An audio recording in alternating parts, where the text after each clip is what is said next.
আসসালামু আলাইকুম ওয়া রাহমাতুল্লাহি ওয়া বারাকাতুহু। আমি হাবিবুর রহমান, প্রভাষক হিসাব বিজ্ঞান, বিএমটেক স্কুল অ্যান্ড কলেজ। আজকে আমি বিবিএ অনার্স প্রথম বর্ষে, সামনে তোমাদের পরীক্ষা। সেই উদ্দেশ্য নিয়ে আমি একটা কোর্স শুরু করতে যাচ্ছি, principles of accounting, principal of finance. Comment বক্সে আমার স্টুডেন্টগুলো কেমন রেজাল্ট করলো সেই বিষয়টা আমি দিয়ে দিব। মানে যারা আমার কথা অনুযায়ী পড়াশোনা করবা, 2 মাসের মধ্যে আমি 2টা বই শেষ করে দিব ইনশাল্লাহ। A+ পাওয়ার মতন আমি পড়াবো। আর সেকেন্ড ইয়ারের জন্য থাকবে। এই 2টা নিয়ে আপাতত শুরু করতেছি। যদিও আগেও ছিল, এখন সবগুলা তো একসাথে শুরু করা যাবে না। BBA honours first year, second year. Dinajpur সরকারি কলেজের একজন স্টুডেন্ট, ওই যদিও প্রাইভেটের মতন পড়তেছে অলরেডি। এই জন্য এই কোর্সগুলো এখন আমি নিয়মিতই শুরু করব, নিয়মিত পড়ায় যাব। একজনের স্বার্থে হলে পড়াতে হবে প্রয়োজনে। প্লাস অনলাইনে কোর্সটাই চালু করি, সবার উপকার হবে। রেজাল্ট A+ পাবা, কমেন্ট বক্সে আমি দিয়ে দিব, রেজাল্টটা দেখে নিবা। যে ম্যাথমেটিক্যাল সাবজেক্টগুলো আমি যেগুলো পড়াই সবগুলোতে অলমোস্ট A+। এবার আমরা আসি হিসাব বিজ্ঞান। এই যে এ, যারা যারা বাংলায় পড়ো তাদের জন্য ইংরেজি কোনো সমস্যা হওয়ার কথা না। বাংলাতে যারা ভালো করে বুঝতে না তাদের জন্য ইংরেজিটা সমস্যা হয়ে দাঁড়াচ্ছে।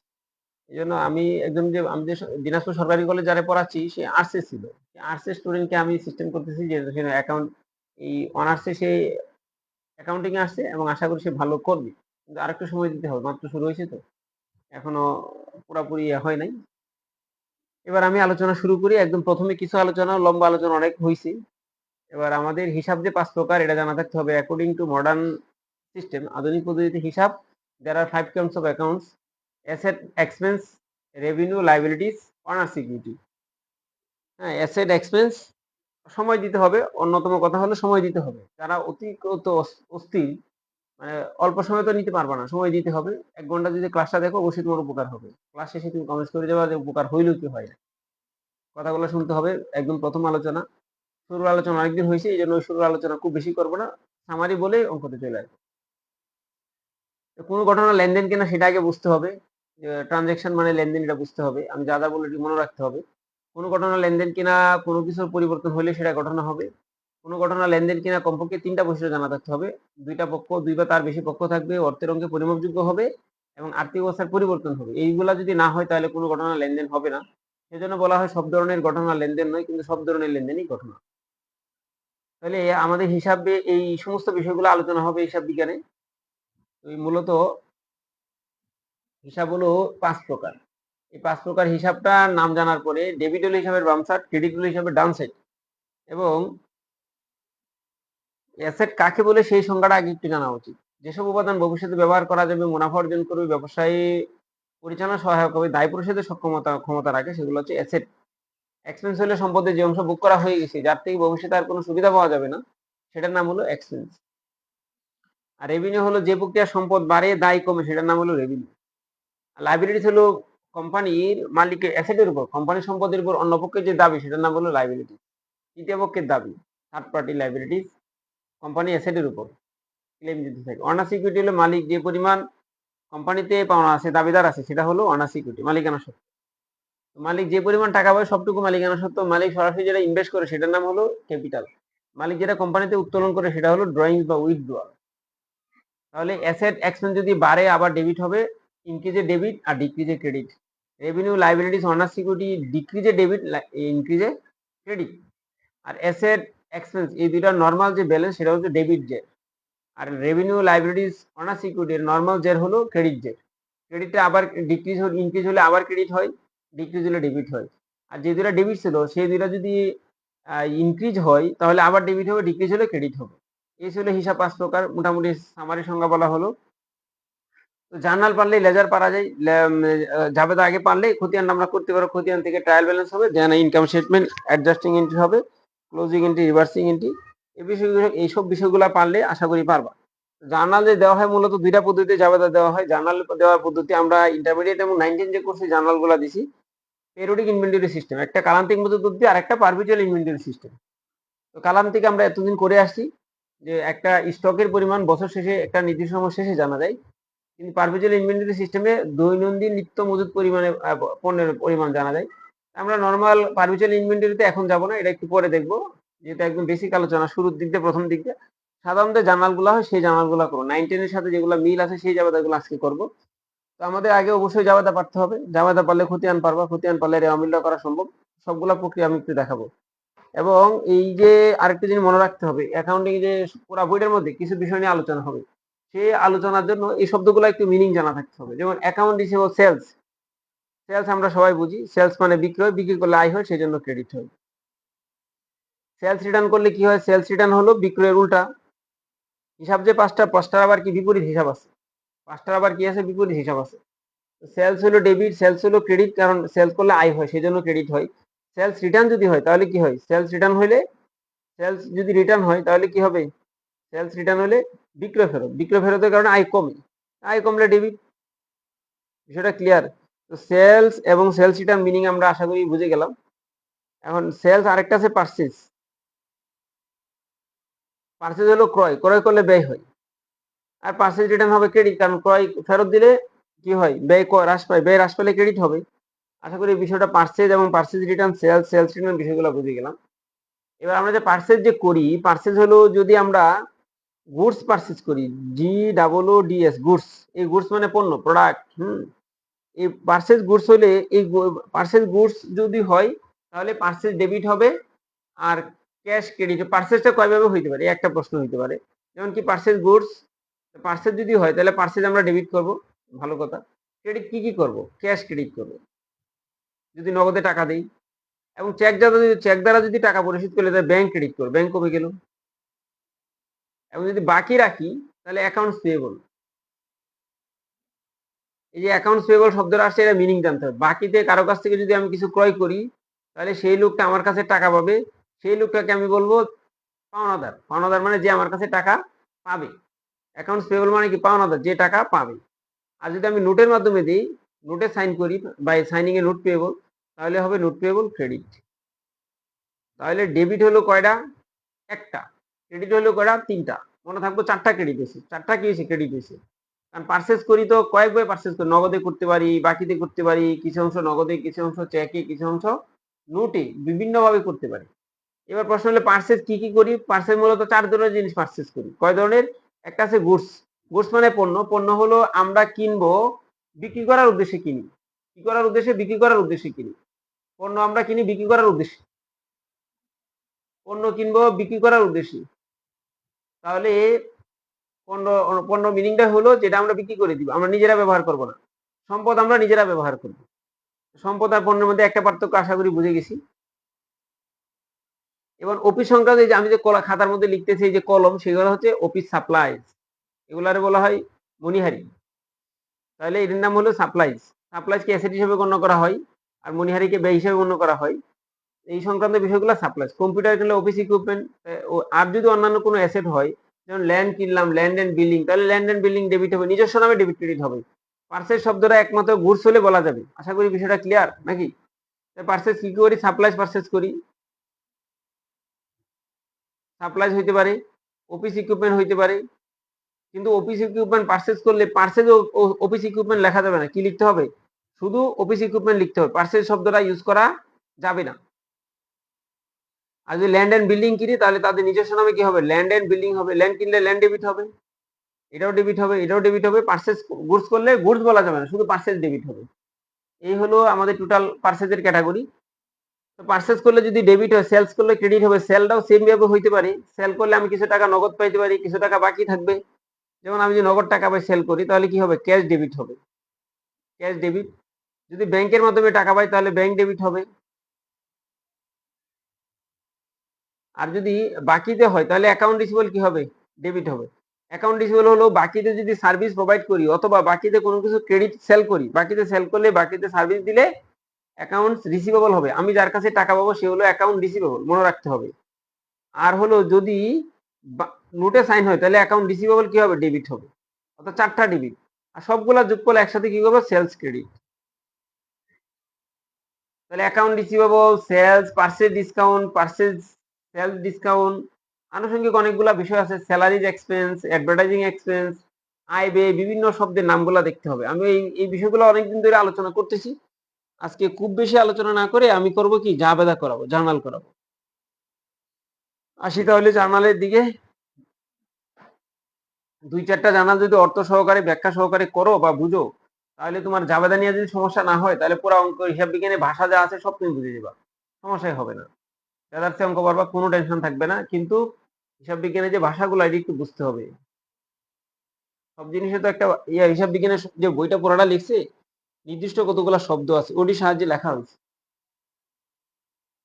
দেখা তো যাচ্ছে নাকি? যাবে না দেখা?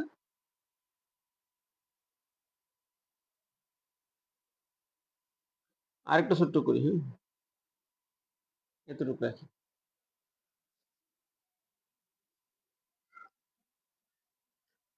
মনোযোগ দিয়ে একটু দেখতে হবে।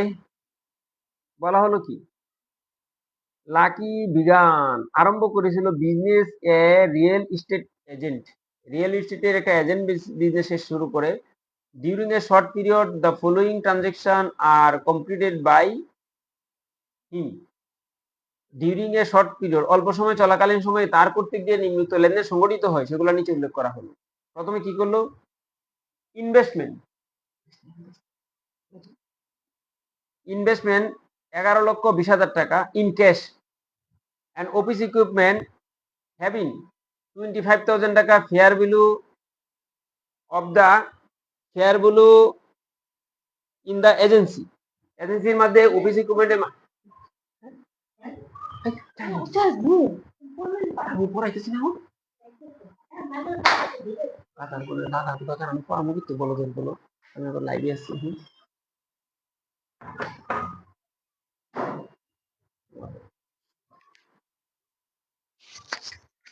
তাহলে একটু এই ভিডিওটা একটু দেখো, আমি 1 মিনিটের মধ্যে আবার আসতেছি। হ্যাঁ, প্রশ্নটা একটু নিজেরা পড়তে থাকো, আমি আসছি।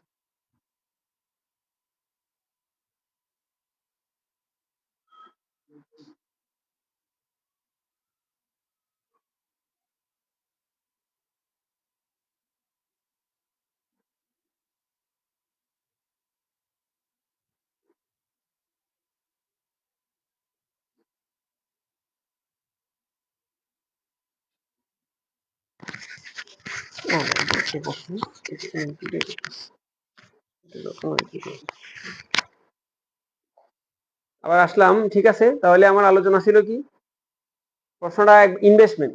এই ইনভেস্টমেন্ট শুরুতে কে করছে? মালিক করছে। ইনভেস্টমেন্টটা কে করছে? মালিক করছে। তাহলে মালিক ইনভেস্ট করলে মালিক কোম্পানিকে যা দিবে সেটা ক্যাপিটাল নামে ক্রেডিট হবে। আর যেসব বিষয় দিবে মালিক এবং প্রতিষ্ঠান, মালিক এবং প্রতিষ্ঠান দুইটা পক্ষ, কিন্তু মালিক দিল প্রতিষ্ঠান নিল, তো দুই পক্ষ অলরেডি সৃষ্টি হয়ে গেল। প্রতিষ্ঠানের প্রেক্ষাপটে আমরা কাজ করবো সবসময়। প্রতিষ্ঠানে যে সম্পদ বাড়লো, তাহলে আমরা সম্পদ বাড়লে জানি ডেবিট করি। যে সম্পদ কিভাবে বাড়লো? মালিক ইনভেস্ট করলো। তো মালিক যদি কোম্পানিকে ইনভেস্ট করে তাহলে মালিকের নামে ক্যাপিটাল অ্যাকাউন্ট হবে। আশা করি এই বিষয়টা ক্লিয়ার। তো মালিক শুরুতে কোম্পানিকে কয়টা জিনিস দিল? আমি একবার বলে একবারে লিখে যাই, এটাই ভালো হবে। মালিক কোম্পানিকে কয়টা জিনিস দিল? মালিক কোম্পানিকে দুইটা অ্যাসেট দিল।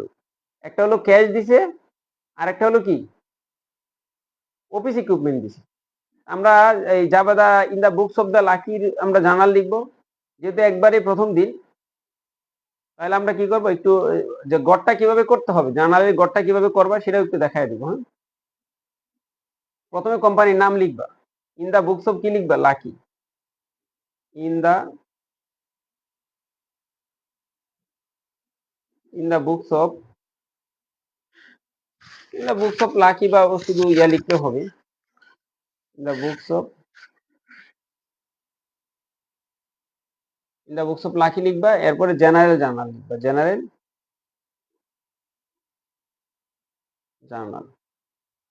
জার্নাল হলো প্রতিষ্ঠানে সংগঠিত আর্থিক লেনদেন তারিখের ক্রম অনুসারে সমপরিমাণ টাকা ডেবিট ক্রেডিট করে হিসাবে যে প্রাথমিক বইতে লিপিবদ্ধ করা হয় সেটার নাম হলো জার্নাল বা জাবেদা। এমনি দুইটা টান দিবা আগে। এরপরে প্রথমে কি হবে? সর্ব ডানে হবে ক্রেডিটের টাকা, তারপরে হবে ডেবিটের টাকা, তারপরে হবে জেপি, তারপরে হবে ডেট। প্রথমে হবে ডেট। এবার লেখো, লেখাটা দেখি। প্রথমে কি আছে? ডেট আছে।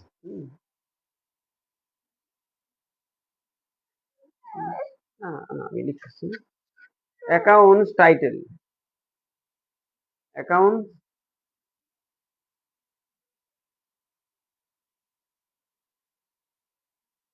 অ্যাকাউন্ট টাইটেলস অ্যান্ড এক্সপ্লেনেশন, মানে ব্যাখ্যা। হিসাবের নাম ও ব্যাখ্যা।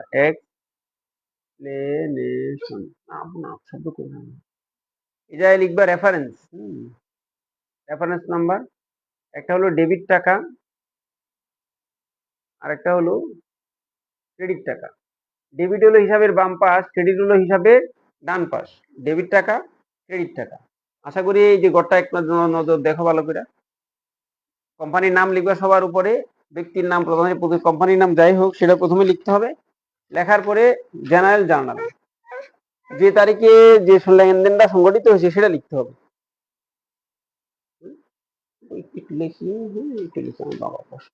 তাহলে 2000 কয় সালে শুরু করলো, যেহেতু ডেট নাই, কোনো সাল লেখা নাই, আমি ধরে নিলাম এটা কত সাল, 2000 কত, যে সাল থাকবো একটা কলম দিবা, এই যেটা উঠতে দেখা আটকে রাখি। ওরে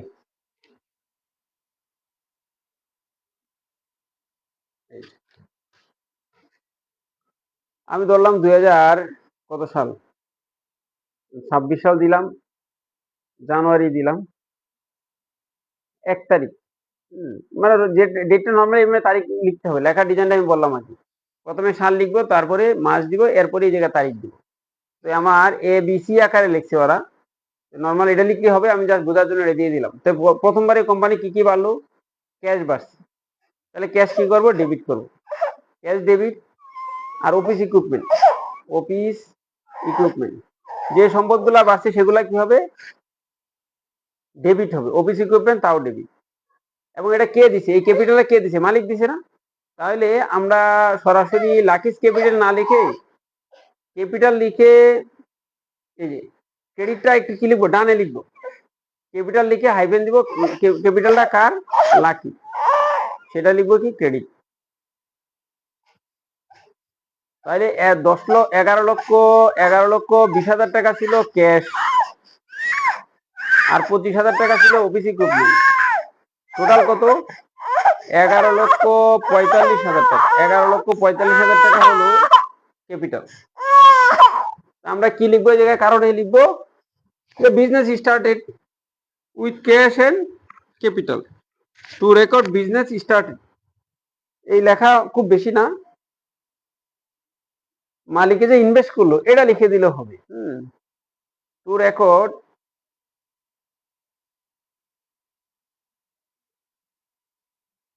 রেকর্ড ইনভেস্টমেন্ট অফ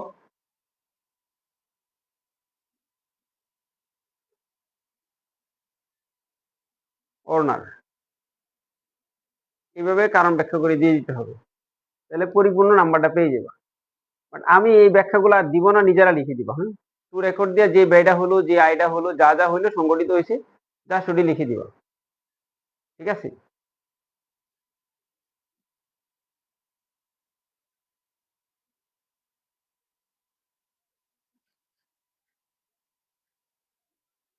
তারপরে কি হলো, এটা দেখতে হবে এবং লিখতে হবে। এটা যখন লিখি তখন আবার হয়ে যায় না, কিচ্ছু হলে তো দেখো না, ভালো করে দেখা যায়।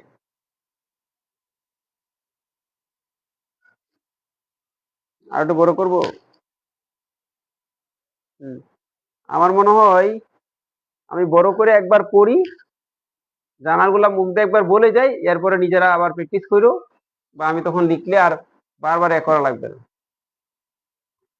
দ্বিতীয় হলো পার্সেস ল্যান্ড ভ্যালুড 18,000 টাকা and staff office building valued 32,000 টাকা, পেইং 10,000 টাকা cash, signing A note payable the pay to pay balance over a periods of 2 ইয়ার, 2 বছরের মধ্যে বাকি দিয়ে পরিশোধ করবো, এমন একটা নোটে সাইন করছি।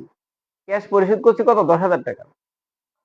তাহলে যাবাতে কি হবে, ল্যান্ড ডেবিট 18,000 টাকা, বিল্ডিং ডেবিট 32,000 টাকা, ক্যাশ ক্রেডিট 10,000 টাকা, নোট পেয়েবল ক্রেডিট, টোটাল টাকা আসছে কত, 50,000। এর মধ্যে 10,000 পেড করলে বাকি আছে 40,000, সেটা হবে নোট পেয়েবল ক্রেডিট 40,000 টাকা। পার্সেজ অফিস সাপ্লাই, একটু আগে বলছিলাম অফিস সাপ্লাইজ মানে সাপ্লাই দিলে office supply debit, on credit মানে বাকিতে ক্রয়, তাহলে অ্যাকাউন্ট পেয়েবল ক্রেডিট, টাকা যা আছে তাই বসায় দিব। পেইড দা অফিস সেক্রেটারি স্যালারি এত টাকা, সেক্রেটারিকে স্যালারি দেওয়া হলো না প্রেসিডেন্টকে স্যালারি দেওয়া হলো কোনো বিষয় না, যে স্যালারি ব্যয়টা হবে ব্যয়ের নামে ডেবিট হবে, স্যালারির এক্সপেন্স ডেবিট এবং ক্যাশ ক্রেডিট। কালেক্টেড এত টাকা, commission from sale of property for a client, collected a commission, এত টাকা কমিশন সংগ্রহ করলাম সম্পত্তি বিক্রির কারণে ফর এ ক্লায়েন্ট। অর্থাৎ আমি কি করলাম, কালেক্টে এত টাকা কমিশন রিসিভ করলাম,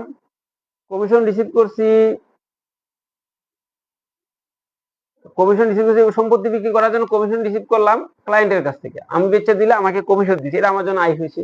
তো ক্যাশ ডেবিট আর commission revenue income credit.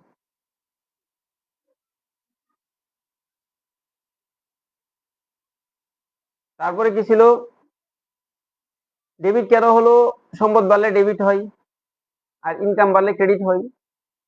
Repairing service না, কালেক্টেড 5,000 টাকা from the business to pay personal living expense, মালিক ব্যক্তিগত বসবাস করে বা কোম্পানিতে পেড করা হয়েছে, কি হলো, কালেক্টেড 5,000 টাকা, 5,000 টাকা সংগ্রহ করা হলো ফ্রম দ্য বিজনেস থেকে 5,000 টাকা সংগ্রহ করা হয়েছে টু পে করার জন্য পার্সোনাল লিভিং হাউস, মালিক যে ব্যক্তিগত বসবাস করে সেটা পরিশোধ করার জন্য 5,000 টাকা কোম্পানিতে পরিশোধ করা হয়েছে। তার মানে সেটা কি হবে, সেটা হবে ড্রয়িং ডেবিট এবং cash credit. Repairing service perform, এই যে পারফর্ম থাকতে পারে, রেন্ডার থাকতে পারে, কমপ্লিটেড থাকতে পারে, তখন বুঝতে হবে আমি কাজ করে দিছি। তো রিপেয়ারিং সার্ভিস করে দিলাম ফর ক্যাশে 40,000 টাকা, ওয়ান অ্যাকাউন্টে 10,000 টাকা, তাহলে ক্যাশ ডেবিট 40,000, বাকি যে সার্ভিস প্রোভাইড করলে অন ক্রেডিট অন অ্যাকাউন্ট দিলে account receivable, cash debit 40,000, account receivable 10,000, আর সার্ভিস রেভিনিউ ক্রেডিট একসাথে 50,000 টাকা। মেড এ পেমেন্ট ফর 10,000 টাকা এগেইনস্ট নোট পেয়েবল এন্ড 2,000 টাকা অন অ্যাকাউন্টস পেয়েবল, মানে আমি পরিশোধ করছি, নোট পেয়েবল পরিশোধ করছি 10,000 টাকা, অ্যাকাউন্টস পেয়েবল পরিশোধ করছি 2,000 টাকা, পরিশোধ করলে দায় কমে যায়, অবশ্যই ক্যাশে পরিশোধ করলো, ক্যাশে পরিশোধ করাতে কি হলো, accounts payable, note payable debit 10,000, দায় কমছে সেজন্য ডেবিট, অ্যাকাউন্টস পেয়েবল ডেবিট 2,000, দায় কমছে সেজন্য ডেবিট, দুইটা মিলে 12,000 টাকা দায় কমছে, সাথে আমি ক্যাশে পেড করছি, তাহলে ক্যাশ ক্রেডিট একসাথে দুইটা মিলে 12,000 টাকা। Bad date written, bad date written of, bad date হলো দেনাদারির কাছ থেকে যে টাকাটা আর পাওয়া যাবে না। তো bad date expense debit, accounts payable credit করলেও, অ্যাকাউন্ট রিসিভেবল ক্রেডিট করলেও হবে, যেহেতু আমার এই জায়গায় অ্যালাউন্স ক্রিয়েট করতে বলে নাই, আগের কোনো ইতিহাসও নাই, আমরা ডিরেক্ট পদ্ধতি করতে পারি। Bad date expense debit, accounts receivable credit, যে টাকাটা দেনাদারের কাছ থেকে পাওয়া যাবে না তার নাম হলো ব্যাড ডেট এক্সপেন্স, বাংলা হলো কুঋণ বা অনাদায়ী পাওনা। তো আমাদের ব্যয় হলে ব্যয় ডেবিট, আর যেহেতু দেনাদার আমাকে টাকা দিবে না কনফার্ম, সেজন্য সম্পদ কমছে ক্রেডিট।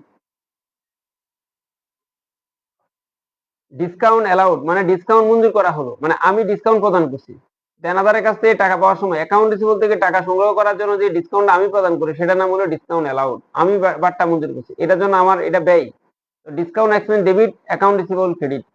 আর যদি ডিসকাউন্ট ইনকাম হয়, রিসিভ ডিসকাউন্ট করছি, তাহলে বুঝতে হবে আমি টাকা পাইছি, আমি পাওনাদারকে টাকা পেড করার সময় কম পরিশোধ করছি, তাহলে অ্যাকাউন্ট পেয়েবল ডেবিট আর ডিসকাউন্ট ইনকাম ক্রেডিট। পেড 8,000 টাকা সাপ্লাইজ অন হ্যান্ড, মানে পেড 800 টাকা টু সাপ্লায়ার অন অ্যাকাউন্ট, মানে সাপ্লায়ার যে আমাকে মনিহারি সংগ্রহ করে দিছিল, বাকিতে কিনছিলাম, ওই সাপ্লায়ারকে আমি টাকা পরিশোধ করছি, সাপ্লায়ারকে টাকা দিছি। সাপ্লায়ার আরেক নাম হলো অ্যাকাউন্টস পেয়েবল বা পাওনাদার, যে আমার কাছে টাকা পাবে। তো accounts payable debit, cash credit. Make depreciation of 4,000 টাকা অন অফিস ইকুইপমেন্ট, অফিস ইকুইপমেন্টের উপর 4,000 টাকা অবচয় হলো, তাহলে depreciation expense debit, office accumulated depreciation credit, ব্র্যাকেটে নাম দিব অফিস ইকুইপমেন্ট। যা যা বললাম জাবেদাগুলা, এগুলা লিখিত রূপ দিলে অঙ্কটা শেষ। তো যারা ভালো পারো তারা তো এই বলাতেই হয়ে গেছে, যারা একবারই পারতেছে না, বা আগে ওই যে আর্টসে যারা পড়াশোনা করে, আর্টস কমার্সে ইন্টারমিডিয়েট পড়ো নাই, 9-10 পড়ো নাই, তো এখন সরাসরি বিবিএ অনার্সে, তাও অ্যাকাউন্টিং এর মতো সাবজেক্ট, যেহেতু অনেকগুলা ম্যাথের সাবজেক্ট, 14টা ম্যাথ আছে ফার্স্ট ইয়ার থেকে ফোর্থ ইয়ার পর্যন্ত, সুতরাং এই বেসিকটা স্ট্রং করার জন্য তাদের উদ্দেশ্যে এই জাবেদাগুলা বলা, এবং আমি আবার লিখে দিব। তো প্রথমবারে কি বললাম, আদান করতেছি, একটু বিরতি চলবে, লিখতে থাকবো, বলা তো হইলই।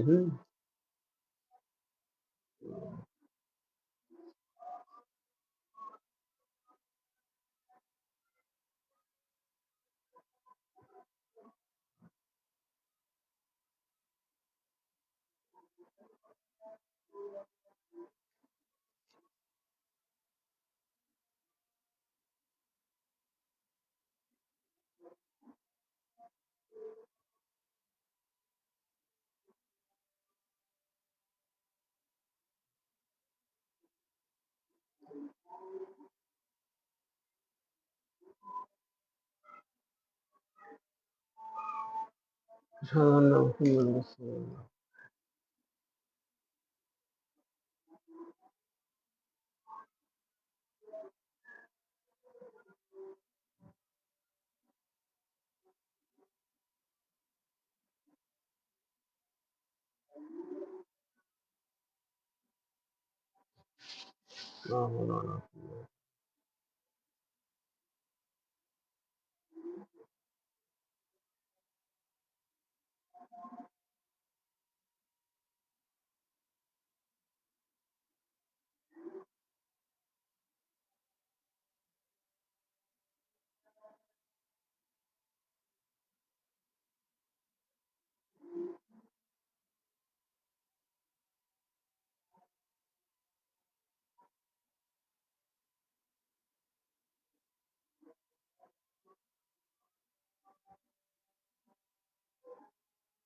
আলাবি না, কি অবস্থা আলাবি, কেমন আছো? তাইলে আমাদের ল্যান্ড ডেবিট 18,000 টাকা, বিল্ডিং ডেবিট 32,000 টাকা, ক্যাশ ক্রেডিট 10,000 টাকা পরিশোধ করছি, তো ক্যাশ ক্রেডিট 10,000 টাকা, আর বাকি টাকাটা নোটে সাইন করছি, তাহলে নোট পেবল ক্রেডিট, দায় বাড়ছে, সম্পদ কমছে, এই জন্য ক্রেডিট, আর যে সম্পদগুলা বাড়ছে সেগুলা ডেবিট। অফিস সাপ্লাই পার্সেস করছি বাট অন অ্যাকাউন্ট, তাহলে অফিস সাপ্লাই ডেবিট আর অ্যাকাউন্টস পেবল ক্রেডিট, এটার জাবাদা হয়ে গেল। তারপরে আমরা আসবো ডি নাম্বারে, কি বলছিল, পেইড সেক্রেটারি স্যালারি, তাহলে আমরা কি দিব? স্যালারি বলছি কাকে দিব সেটা আমার জানার বিষয় না, স্যালারিজ এক্সপেন্স মানে স্যালারি হইলো ব্যয়, স্যালারির এক্সপেন্স কি হবে? ডেবিট হবে, স্যালারির এক্সপেন্স ডেবিট, আর স্যালারি অবশ্যই ক্যাশে পেড করছি, তাহলে ক্যাশ কি হবে? ক্রেডিট। টাকা কত দিলাম? 80,000 টাকা স্যালারি পেড, সেক্রেটারি বেতন 80,000 টাকা। ডেবিটটা একটু সামনে বসে, ক্রেডিটটা একটু পরে বসে, এদিকে টাকার ক্ষেত্রে যেমন স্পেসটা রেখে বলতে হয়, এই ক্ষেত্রেও ডেবিটটা একটু দেখো আগে, ক্রেডিটটা একটু পরে। ইতে কি বলা হলো, আমি কিন্তু একটু আগে পড়ে আসছি, কমিশন ইনকাম, কমিশন রিসিভ করছি 22,500 টাকা, তো যাবাতে কি হবে? ক্যাশ ডেবিট, ক্যাশ ডেবিট হবে, আর কমিশন,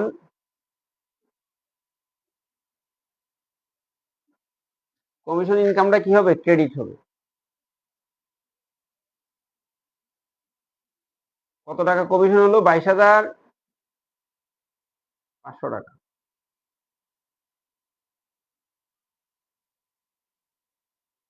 তারপরে কি বলছিল, কালেক্টেড 5,000 টাকা পার্সোনাল ইউজের জন্য, ব্যক্তিগত প্রয়োজনে মালিক বেশি বসবাস করছে, সেটার টাকা কোম্পানিতে সংগ্রহ করা হলো, তাহলে কি হবে? Drawings debit.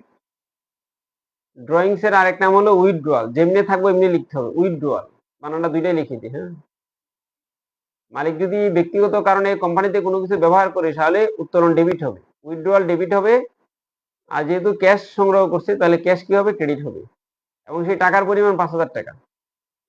আমি আগে জার্নালের কাজটা শেষ করতেছি, কোনটা অ্যাসেট, কোনটা এক্সপেন্স, কোনটা লাইবিলিটিস, কোনটা মালিকানা সত্ত্বর অংশ, অনার সিকিউরিটি, এই সবগুলা যদি বুঝে যাও, তাহলে অঙ্ক করা পানিবাদ হয়ে যাবে, অল্প সময়ের মধ্যে পানিবাদ।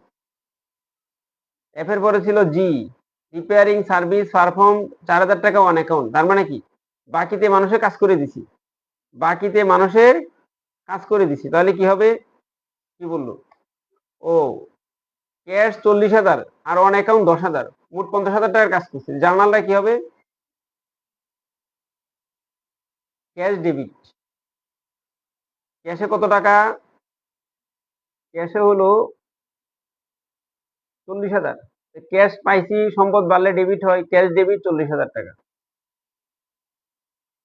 আর যেহেতু বাকিতে সার্ভিস দিছি, তাহলে অ্যাকাউন্ট রিসিভেবল কি হবে? অ্যাকাউন্টস,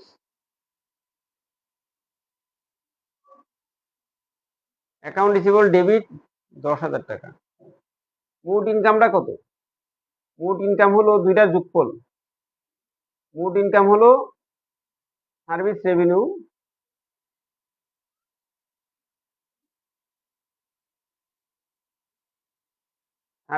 ক্রেডিট 50,000 টাকা।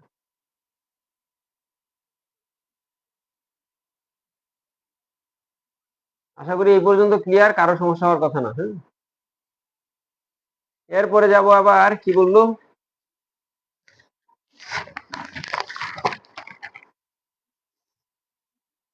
এরপরে ছিল আমি আর ডিটেল আর লিখতেছি না। ডেবিট টাকা, ক্রেডিট টাকা, রেফারেন্স নাম্বার, এটি তোমরা নিজেরাই গড়গুলা করবা, অথবা আমি একটু টেনে দিই। এই যে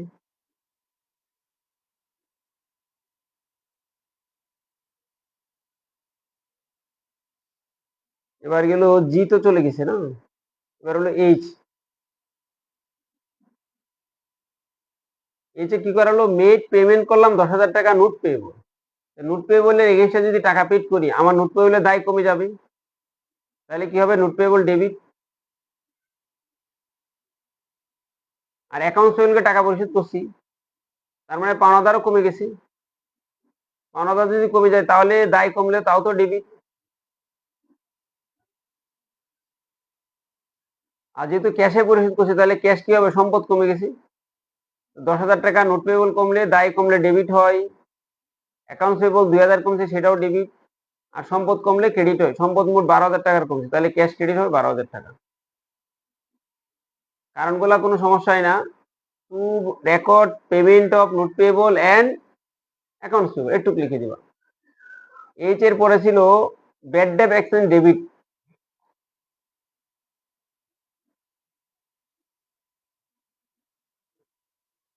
bad date exchange debit, bad date হলো যার কাছ থেকে আর টাকা পাওয়া যাবে না। দেনাদার থেকে পাওনা টাকা যদি আর না পাই, তাহলে সেটা ব্যাড ডেট হিসেবে গণ্য হয়। Bad date exchange debit, accounts receivable কি হবে, ক্রেডিট হবে। কত টাকা পাবো না, 1,500 টাকা। জাবেদা যারা পারবা না, তারা হিসাব বিজ্ঞান যত কিছুই পড়ো, যত দিকেই ডেভেলপ হোক, কিন্তু কাজে লাগবে না। জাবেদাটা অবশ্যই পারতে হবে। পারার সাথে সাথে কোন হিসাবটা কোন ক্যাটাগরির মধ্যে পড়ছে সেটা কিন্তু আইডেন্টিফাই করতে হবে। এটা কি অ্যাসেট, লাইবিলিটিজ, এক্সপেন্স, রেভিনিউ, ইনকাম, কোন ক্যাটাগরিতে গেছে, এটা অবশ্যই আইডেন্টিফাই করতে হবে। এটা যদি আইডেন্টিফাই করতে না পারো, যেমন এই জায়গায় অনেকগুলো শব্দ আমি অলরেডি পেয়ে গেছি। ডিসকাউন্ট অ্যালাউড জিনিসটা কি বলে দিলাম, তাহলে মানে ডিসকাউন্ট এক্সপেন্স আমার জন্য ব্যয়। ডিসকাউন্ট এক্সপেন্স ডেবিট, দেনাদার থেকে টাকা পাওয়ার সময় যে পরিমাণ টাকা আমরা বলি যে আপনাকে ছাড় দিলাম, এই টাকাটা আপনাকে দেওয়া লাগবে না, বাকি টাকাটা আমাদের পরিশোধ করেন, সেটা আমরা মঞ্জুর করি, বাট টাকা আমরা পাই। অ্যাকাউন্ট রিসিভেবল ক্রেডিট হবে, যেহেতু সে আমাকে আর টাকা দিবে না, তার নামটা টাকা না পেয়ে আমি বাদ দিলাম। কত টাকা বাট্টা মঞ্জুর করলাম,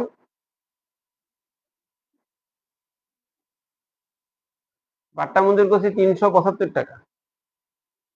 375 টাকা ডেবিট হবে, 375 টাকা ক্রেডিট হবে। তারপরে হলো রিসিভ ডিসকাউন্ট 100 টাকা ইন ট্রানজাকশন কত, সি। সি নাম্বারে একটা বাকিতে ট্রানজাকশন ছিল, আজকে তার সাথে আমি 100 টাকা ডিসকাউন্ট পাইছি। আমি যদি ডিসকাউন্ট পাই, তাহলে আমার জন্য সেটা লাভ। লাভ হলে ক্রেডিট হবে, ক্যাশ তো পাইছি, তাহলে ক্যাশ কি হবে, ডেবিট হবে। ও ডিসকাউন্ট কখনো ক্যাশে আসে না। পাওনাদারকে টাকার সময় যে পরিমাণ টাকা আমরা কম দেই, সেটার নাম হলো প্রাপ্তবাট্টা। অ্যাকাউন্টস কি হবে, পেয়েবল হবে ডেবিট। Accounts payable debit. আর ডিসকাউন্ট ইনকাম কি হবে, ডিসকাউন্ট ইনকাম হবে ক্রেডিট। আয় বাড়লে ক্রেডিট, ব্যয় বাড়লে ডেবিট, সিম্পল হিসাব নিকাশ। ডিসকাউন্ট ইনকামটা কত হবে, 100 টাকা। ডেবিটও 100 টাকা, ক্রেডিটও 100 টাকা। তারপরে বললো paid supply on account, paid 800 টাকা অন সাপ্লায়ার অন অ্যাকাউন্ট। বাকি যে সাপ্লায়ার আমাকে পণ্য সরবরাহ করে দিয়েছিল, তাকে আমি টাকা পেড করছি। কাকে টাকা দিলাম, মূলত পাওনাদারকে টাকা দেওয়া হলো। এই জন্য অ্যাকাউন্টস পেয়েবল ডেবিট, ক্রেডিট কারে করব, ক্রেডিট করব ক্যাশ ক্রেডিট। সাপ্লায়ারকে আমি টাকা দিচ্ছি যে আমাকে মাল সংগ্রহ করে দিচ্ছিল 800 টাকা।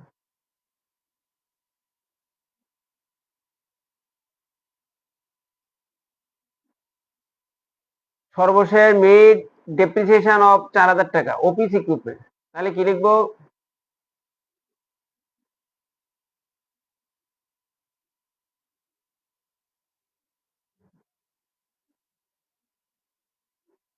এম, তাহলে যাবে হবে ডেপ্রিসিয়েশন এক্সপেন্স ডেবিট,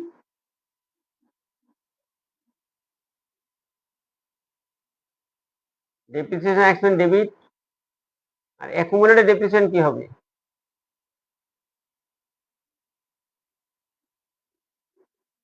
নাম দেব কার উপরে হবো, যেটা অফিস ইকুইপমেন্ট, এই জন্য অফিস ইকুইপমেন্ট নামটা পারলে লিখে দিব ক্রেডিট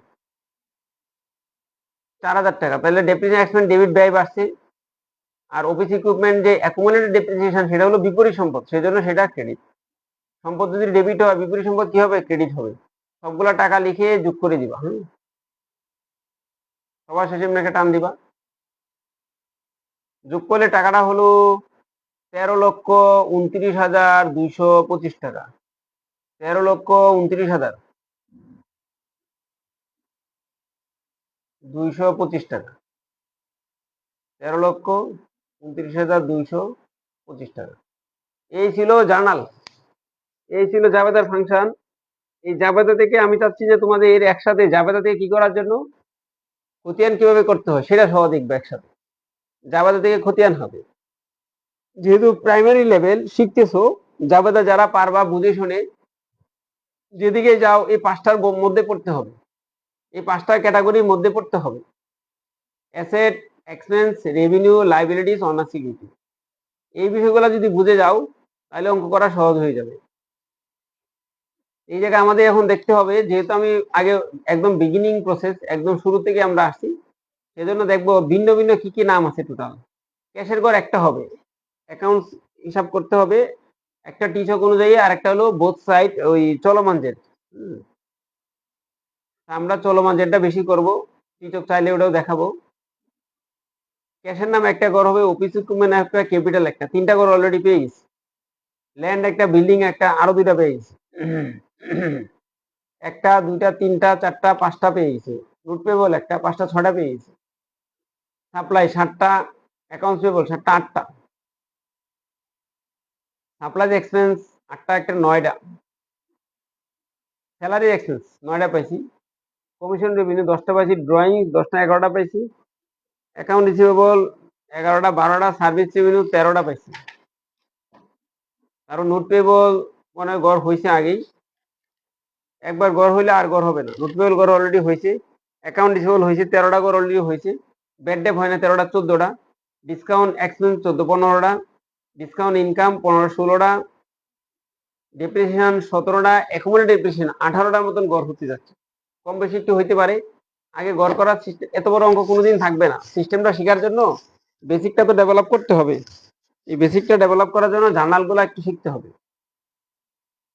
জার্নাল থেকে কিভাবে লেজার হয়, লেজার করলে কেমনে ট্রায়াল ব্যালেন্স হয়। কোম্পানির নাম কি ছিল, লাকি। তারপর লিখবো লেজার, লিখবো লেজারে হচ্ছে প্রত্যেকটা অধীনে যেসব নামগুলো আছে প্রত্যেকটা ঘরের নামে নামে আলাদা আলাদা করে অ্যাকাউন্ট হবে। এরপর সেই ব্যালেন্স দিয়ে কি হবে, ট্রায়াল ব্যালেন্স হবে।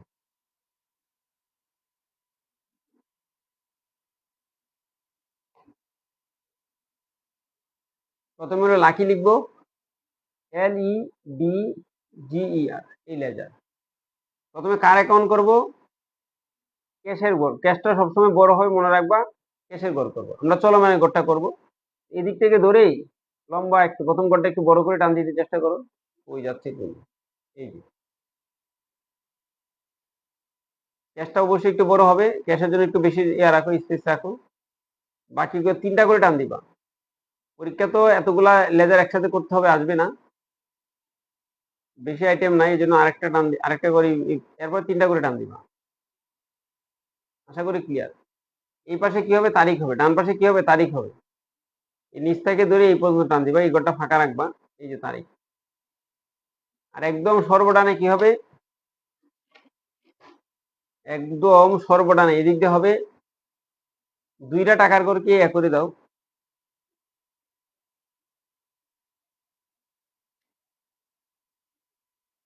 এটার মাঝ বরাবর টান দিবা, এই যে একটা ডেবিট টাকা আর একটা ক্রেডিট টাকা। তারপর এই জায়গায় লিখতে হবে এই যে লাস্টে যে ঘরটা আছে, লাস্টে ঘরটা মাঝ বরাবর টান দিবা, এদিক থেকে ধরে আবার নিচে টান দিবা। এটা হলো চলমান ঘরের ডিজাইনটা। এটাও এদিক দিয়ে ধরে টান দিবা, আবার এদিকে নিচে টানবা। সর্বশেষ এটাও কি হবে, এই মাঝ বরাবর টান দিবা, আবার নিচে চলে আসবে।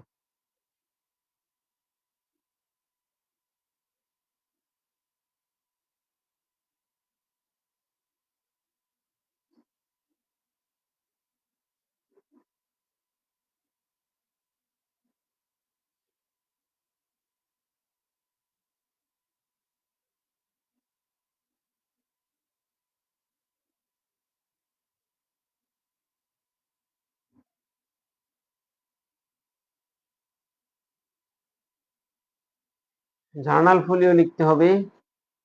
16-17টা ঘর হবে, তো আমি ঘর কতগুলো আগে দিয়ে আইলি। একটা ঘরই বেশি বড় ক্যাশটা, আর বাকিটি এত বড় হবে না সবসময়। 2-4টা করে ট্রানজাকশন বসবে।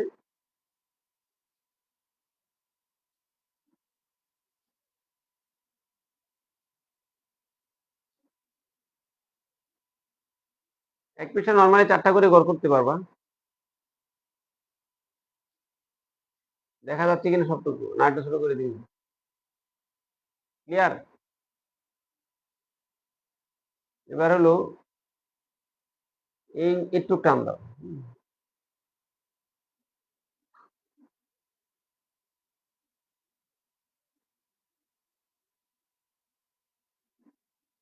তারপরে একটা ডেবিট টাকা আর একটা ক্রেডিট টাকা।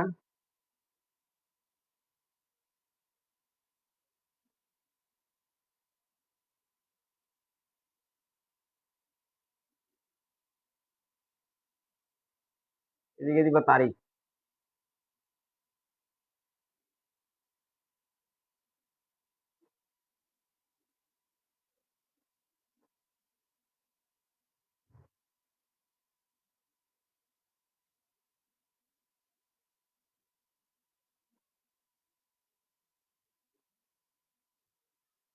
তাহলে ঘর অনেকগুলো হবে।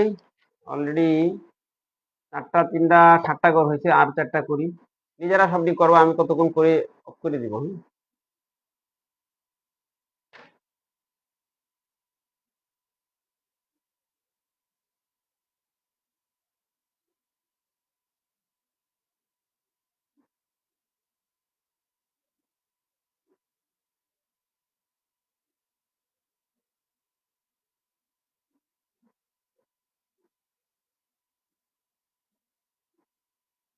এমন ট্রানজাকশন একবার বসতে পারে, সেজন্য এমন করে ভিত্তি করে দিচ্ছি। তখন এবার সর্বশেষ কি তারিখ, শুরুতে তারিখ।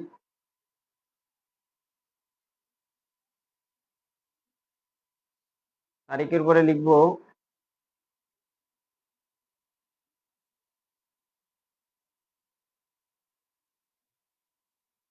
জেপি লিখবা।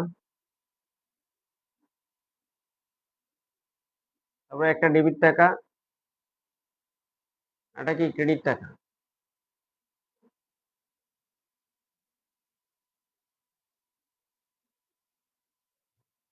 হইলো না? এবারে এই ঘরগুলা কি মাঝ বরাবর টান দিতে হবে।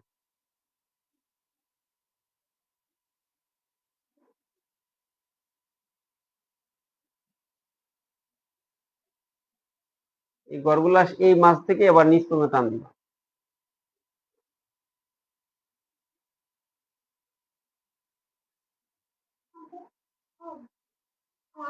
আটটা 15টা ঘর করছি। হ্যাঁ, প্রয়োজনে শেষেটাও করবো, আগে আমি দেখি শুরু করি।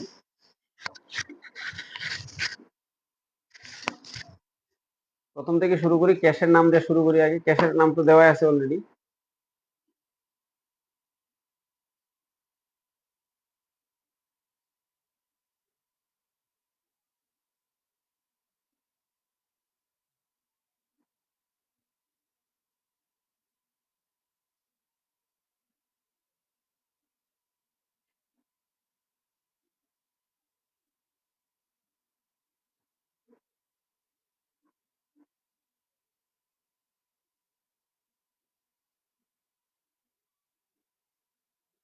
ক্যাশের নাম দেওয়া বাকিটি লেখা শুরু করব।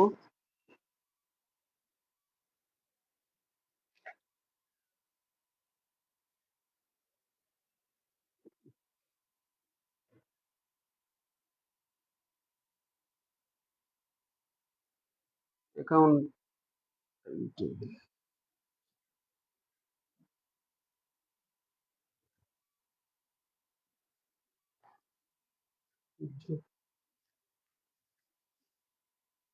প্রথমে কি লিখবা? Date.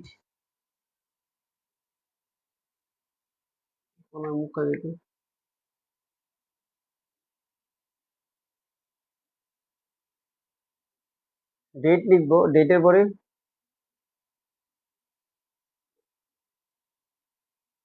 Account title, JP, J F, এটা হলো ডেবিট টাকা, ক্রেডিট টাকা, এটা হলো শুধু ডেবিট, এ পাশে হলো শুধু ক্রেডিট, এটা হলো ব্যালেন্স। ক্যাশের নাম দিলাম, ক্যাশে পরে কি পাইলাম? অফিস ইকুইপমেন্ট পাইছো না, এটা বসায় দাও। Office equipment. তারপরে পাইছি কি? ক্যাপিটাল। ক্যাপিটাল কার ক্যাপিটাল? ক্যাপিটাল দেওয়া লাকি লিখতে পারো। তিনজনের নাম জেনে গেছি তো, তিনজনের আগে পোস্টিং দিয়ে দিই। ধরো আমি এবিসি লিখতে পারো, তারিখ অনুযায়ী লিখবো অবশ্যই তারিখ 2026 সাল জানুয়ারি দিলাম, মানে নাম্বার যেটা থাকুক। যার কি ছিল? Cash debit capital credit. Capital কিন্তু 11,45,000 টাকা, বাট ক্যাশ কতটুকু ছিল? ক্যাশে ছিল 11,20,000 টাকা, তাই না? 20,000। তাহলে এই জায়গায় নাম দিব কি? ক্যাপিটাল। নাম দিব কি? ক্যাপিটাল। ক্যাপিটালে ক্যাশে কত টাকা গেছে? ক্যাপিটাল ছিল ক্রেডিট, লিখবো ডেবিট 11,20,000, তাহলে এই জায়গায় লিখবো 11,20,000 টাকা। ডেবিট হলে এই জায়গায় ডেবিট যারে বসবে। তারপরে এই ক্যাপিটালে করে লিখতে হবে কি? ক্যাশ। ক্যাপিটালে করে কি লিখতে হবে? 2026 সাল এ তারিখে এসে লিখবো কি? ক্যাশ লিখবো। ক্যাশ ছিল ডেবিট, লিখবো কোন পাশে? এই ক্রেডিট পাশে। এই দ্বিতীয়টা কি? ক্রেডিট, 11,00,000 কত? 20,000 টাকা। ক্রেডিট হলে এদিকে ক্রেডিট পাশে বলবে। অর্থাৎ যেটা ডেবিট বসাবে ক্রেডিটে, যেটা ক্রেডিট সেটা বসাবে ডেবিটে। যার নামে অ্যাকাউন্ট তার করে তার টাকা বসবে, অপোজিটটা সবসময় বসে। আবার বলছিলাম office equipment debit capital credit, তো ক্যাপিটাল যেহেতু ক্রেডিট ছিল, তো ক্যাপিটাল এই জায়গায় বসবে অফিস ইকুইপমেন্ট করে। টাকা হবে অফিস ইকুইপমেন্টেরটা। অফিস ইকুইপমেন্ট ছিল ডেবিট, ক্যাপিটাল ছিল ক্রেডিট, বসাবে ডেবিটে। কত টাকা? 25,000 টাকা। ডেবিট হলে এই জায়গায় ডেবিট জেরে বসাইতে। এবার আবার অফিস ইকুইপমেন্ট ডেবিট ক্যাপিটাল না ক্রেডিট ছিল? সেম তারিখে ওই ক্যাপিটালে করে আবার লিখতে হবে কি? Office equipment.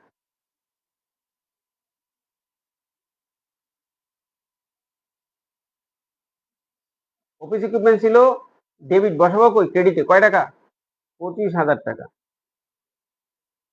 আগেও ডেবিটে ডেবিটে যোগ হয়, ক্রেডিটে ক্রেডিটে যোগ হয়, ডেবিট ক্রেডিট হলে মাইনাস হয়, উল্টা হলে মাইনাস হবে। আগে 11,25,000 টাকা ক্রেডিট, আবার ক্রেডিট 25,000, তাহলে মোট ক্রেডিট হবে কত? 11,45,000 টাকা। এই পর্যন্ত পোস্টিং অলরেডি কমপ্লিট। এরপরে তোমার কি নাম ছিল ওই নাম দেখতে হবে। আবার ল্যান্ড ছিল, বিল্ডিং ছিল, নোট পেয়েবল ছিল, তিনটা নাম নতুন চলে আসছে। তিনটা নাম আগে নামকরণ করে ফেলি। এই নামকরণের জন্য শুরুতে কি লেখা? এই লেখা আশা করি বুঝে গেছো। ডেবিট হবে অ্যাকাউন্ট টাইটেল হবে, জে এফ হবে ডেবিট টাকা, ক্রেডিট টাকা, ব্যালেন্স। পরীক্ষায় কখনোই এত বড় অঙ্ক আসবে না, যা সিস্টেমটা বোঝার জন্য একটা অঙ্ক তোমাদের শুরুতেই করাচ্ছি, শুধু সিস্টেমটা বোঝার জন্য। প্রথমে বলছিলাম কি, ল্যান্ডের নাম পাই না, ল্যান্ডের নাম দিয়ে দিলাম। তারপর বিল্ডিং এর নাম পাই না, বিল্ডিং এর নাম দিয়ে দিলাম। তারপরে কি নাম ছিল না, নোট পেবলের নাম পাই না, তো নোট পেবলের নাম দিয়ে দিলাম। নোট, তিনটা নাম পাইছি, তিনটা নাম আমি অলরেডি দিয়ে দিলাম। এবার দেখতে হবে এটা বি তারিখে এই ট্রানজাকশনটা হয়েছিল, সবগুলাই ক্যাশে ছিল না বাকিতেও ছিল। Land debit, building debit, land ভ্যালুর এত টাকা। প্রশ্ন দুইটা দাঁড়ায় এই জায়গায়, ল্যান্ডের সাথে পার্সেস ভ্যালুর 18,000 টাকা land and staff office building ভ্যালুর এত টাকা, পেইং 10,000 টাকা, 10,000 টাকা পেইড করছি, আর বাকিটা বাকি। আমরা আমরা এই ধরনের অনিশ্চয়তা একটা থাকবে না। ধরে নিলাম যে বিল্ডিং কিনতে 32,000 টাকা 10,000 টাকা পরিশোধ করছে, বাকি সব বাকি। তো বাকি হইলে ল্যান্ড ডেবিট, অপোজিট কে ছিল, নোট পেয়েবল, নোট পেয়েবলটা এই জায়গায় আসবে। প্রশ্ন হলো ল্যান্ডের জন্য নোট পেয়েবল কত ছিল, 18,000 টাকা। নোট পেয়েবল ছিল ক্রেডিট, বসবো কি ডেবিট, 18,000 টাকা। তাহলে ডেবিট ব্যালেন্সে 18,000 টাকায় বসবে। এবার নোট পেয়েবল করে ল্যান্ড বসবে, মনে রাখতে হবে কিন্তু। নোট পেয়েবল করে কি বসবে, ল্যান্ড বসবে। ল্যান্ড ছিল ডেবিট, বসবো কই ক্রেডিটে, কয় টাকা, 18,000 টাকা।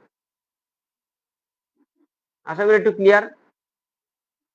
এবার আসি বিল্ডিং এর করে, বি তারিখে ট্রানজাকশনটা করছে, ক্যাশ, বিল্ডিং ডেবিট, অপোজিট কে ছিল, নোট পেয়েবল, ও ক্যাশও তো ছিল।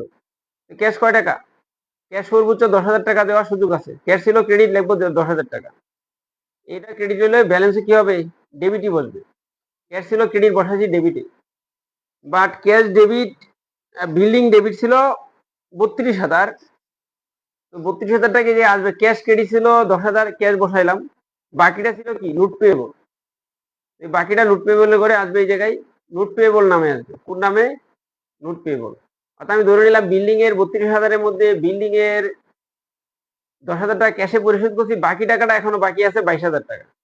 তো 22,000 টাকা ছিল নোট পেয়েবল ক্রেডিট, এবার করে দিলাম ডেবিট।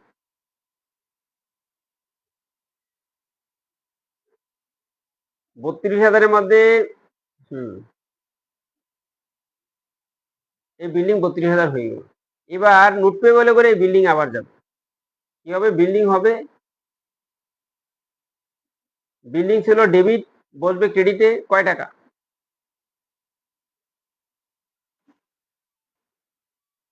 22,000 টাকা। কয় টাকা, 22,000 টাকা।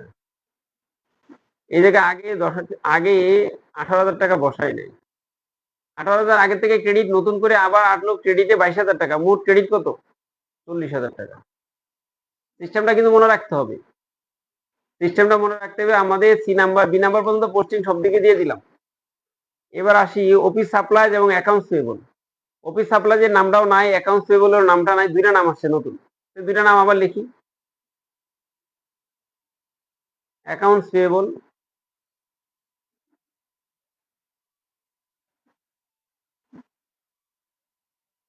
আর একটা আছে অফিস সাপ্লাইজ।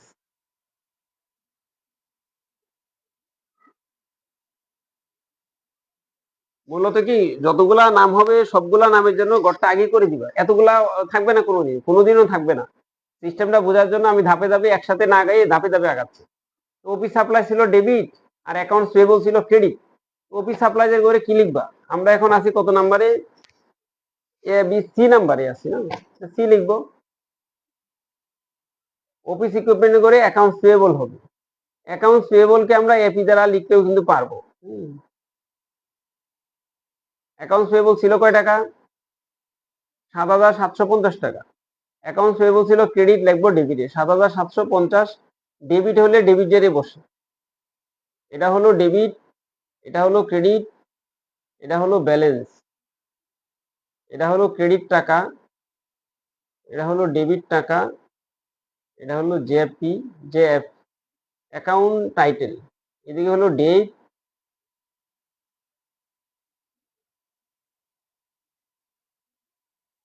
এবার অ্যাকাউন্টস পেয়েবলে করে আসবে কি, এই সি নাম্বারে অ্যাকাউন্টস পেয়েবলে করে আসবে অফিস সাপ্লাই।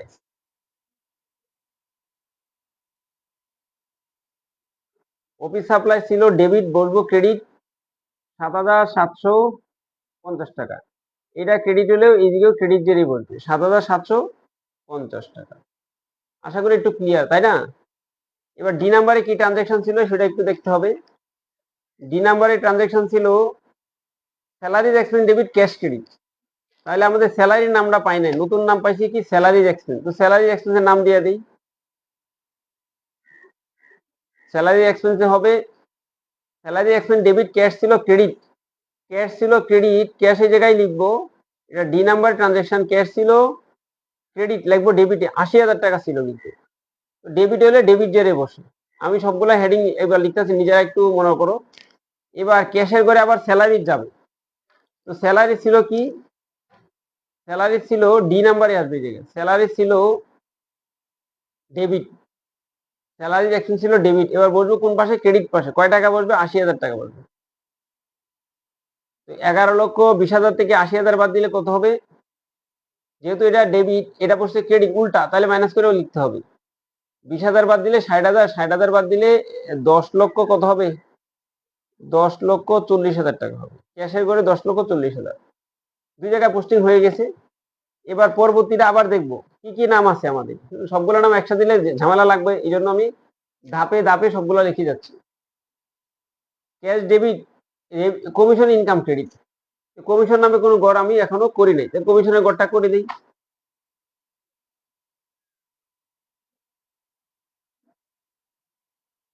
কমিশন ইনকাম নামে একটা গড় হবে।